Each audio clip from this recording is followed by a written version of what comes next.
Okay, it's always watching you. It always has online. Okay, those jokes are gone now, guys. So let's move on. Enough jokes aside. Let's talk about the Xbox One Kinect 2.0, whatever they actually have it officially called, a little bit. And the reason I want to bring the story up now is because Microsoft still absolutely no plans for an Xbox One without Kinect. That was a story on IGN.com, so you can go look it up if you want to read the full article. And I just want to give you guys my quick thoughts about it, my news reaction and discussion, and I want to hear what you guys think about this too. Is taking out the Kinect out of the box the right thing to go do for gaming? I think not, because having these peripherals that come with the system needs developers to build for them. Now, if you don't care about ever using the Kinect, then why the hell would you care if developers make anything for it? Now, I'm going to talk about my history with camera devices on handhelds and systems. I think my first handheld, that is, and anything with a camera that's video game related, was the Game Boy, when he had the little camera on top and he took the little pictures. That was all cool. Then the iToy came out for the PlayStation 2, a few games, mini games. I was a little kid more back then, so I was okay with that. PlayStation 3 came out. I got the new iToy. I used it to record videos on my PlayStation 3. That was amazing to me. Like, oh, I could just record a video right on my PlayStation 3. I don't need to buy a webcam. I don't need to use my computer or anything like that. And my friends and us, just while we were hanging out, we just made little videos and did whatever we did. As you guys see, I'm doing a video show right now on YouTube because that means I like video. I like doing videos. I used to actually run I used to be a president of a TV station at my college, right? So I actually ran all the programming, everything that went on the TV station. I made sure what got recorded, what got broadcast, and when it got broadcast, and who saw it, sold DVDs. So I'm very much into video stuff, like, video broadcasting. I don't do it for a living. It's just something I actually liked in my hobby. So video and camera devices has been very important to me. But what about gaming? Gaming and camera devices has been a weird history, right? All of it most of the time is always just motion control, swatting your hand to hit a ball, tracking you. Dancing games really work well with that stuff. But for me, I never really liked it because for the Kinect 1, I always wanted to be able to track my fingers, and it never was able to really do that significantly. And unfortunately, the Kinect 2 seems like it's going the same way. Yeah, it may really work, but the gaming stuff they have with it doesn't seem right to me. I don't want to hold my hands up just like that to drive. It doesn't really work well for me. But I love the PlayStation Move. Now, that's a really weird thing for me to say, right? PlayStation Move for me worked in games that I really didn't expect it to work. Like Sorcery, I liked it. Killzone, I played the whole entire game of Killzone 3 with the Move. Like, not many people can play that. I am so good at Killzone, I could play online using nothing but the Move.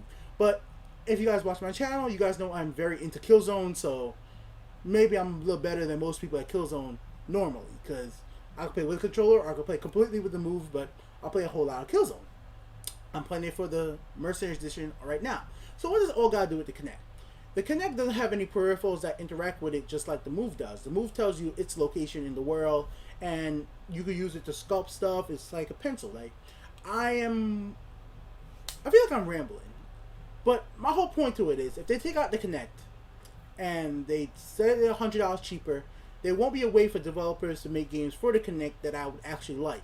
Unfortunately, at the moment, there are no games for the Kinect that I actually like. That's the problem. And until there is a game for the Kinect that I actually like, I can't really use the Kinect the way I want to use it. So I want to still give Xbox One and Microsoft the opportunity to make me enjoy the Kinect. And if they took it out of the system, that's something I would have to buy extra, like the original Kinect, which I absolutely never did. When I had an Xbox till it red ringed, I never bought a Kinect. The only time I used a Kinect was I went to GameStop or I went to conventions like Comic-Con, and they had it set up and we just tried it out for fun, play Just Dance or whatever else they had set up there. We tried to Kinect and it never really worked that great, but there was never a gaming experience that I did ever try that really worked for me. Unlike the Move and the PlayStation Eye, those combinations for me always work good. Being able to have the analog stick in my hand and then still be able to point around. That's why I think the Oculus Rift going forward is going to work out pretty well, because you'll still have your traditional controls, kind of, and then you'll still be able in the head tracking. It has a camera that's watching you and you watching it. Whatever, however that really works out, that's really a cool system. I think the Oculus has a big potential in video game going forward. I actually do hope that comes out to the PlayStation 1 and PlayStation 1, the Xbox One, and the PlayStation 4. So this is more like a little ramble going on, guys, but I just think that Xbox One should not be removed from the system bundles going forward, because the minute you do that, developers won't be able to use it. Voice command in games I haven't seen it done very well in recent history, but I know the best time I've ever seen it done is the old school SOCOM games back in the day. Using voice command for those games was great. You know, tell them to go to Bravo, whatever it was, those stuff really worked out great. And always the problem with voice command and the Kinect is like, why can't you just do it with a headset? Why can't you just build it into the software? And I actually think that's 100% true. Like, I don't think there is any software reason why the voice stuff can't just be built into a normal headset for the Xbox One. So I don't know, but that's what I'm still waiting for. I'm not waiting for a Kinect game that uses the voice stuff that amazes me, like open Netflix, open a game, whatever. The PlayStation 4 doesn't do that. I don't need it. My computer, I can talk to my computer, I can talk to my phone. If you guys don't know, Windows 8 has a speech recognition software. It's literally free. It does the same thing that you could do with your basically Android phone. With Google Me and Siri, you tell it to open Firefox, you could tell it to close this video, you could tell it anything you need. And this is a feature I never even knew that Windows 8 had, and it's completely free. And if you know about Dragon software, Dragon is like a text-to-speech software, but it can open all application. It's really great if you're disabled. You can do everything on your computer just by voice. And voice commands are really cool, but it's still in the early stages. I use voice commands so much to test this stuff out because I like that stuff. But it never works 100% the way I want to because I slur when I talk. And the time I talk like this, when I'm just rambling along, it never comes out exactly correct for the computer. If I take my time, speak precisely, like I just messed up right there, then it'll work out fine. But back to Kinect, voice command is not what I want to see from the Kinect. I want to see a Kinect that uses my fingers, hand motion, gestures, and it works great. Rise is going to be the game that incorporates controller and the Kinect features together, and I don't mean by me talking. If it's just about me talking, that's boring. Like, I could have talked to my system since the PlayStation 2 games, alright? You understand what I'm trying to say? For me, the move is still the right way to go from PlayStation. I can't wait to try that little sculpture thing that Little Big Planet thing did, because I actually like having holding a brush or something and working around with it. The move could be itemized anything. You could use the move as a tennis racket, just like the Wii U. And just like the Wii, I bought the Wii and the second person online to buy my Wii on launch day.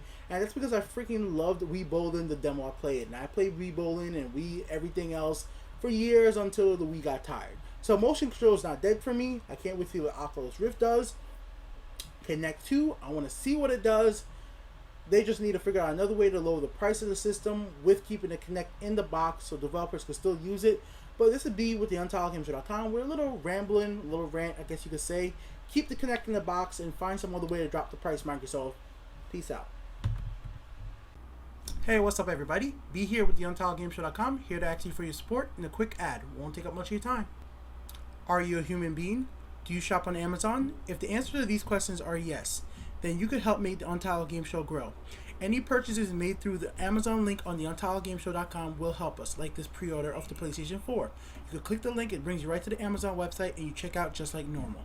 As you see, just come here, you can bookmark the page, click on our link, brings you right to the Amazon website, search for any products you buy, and that's simple as that, guys. Thanks for watching, be with the UntitledGameShow.com. Hope you guys are willing to support the Untitled Game Show and help us grow. That's all I'm asking from you, buy things you already were going to buy.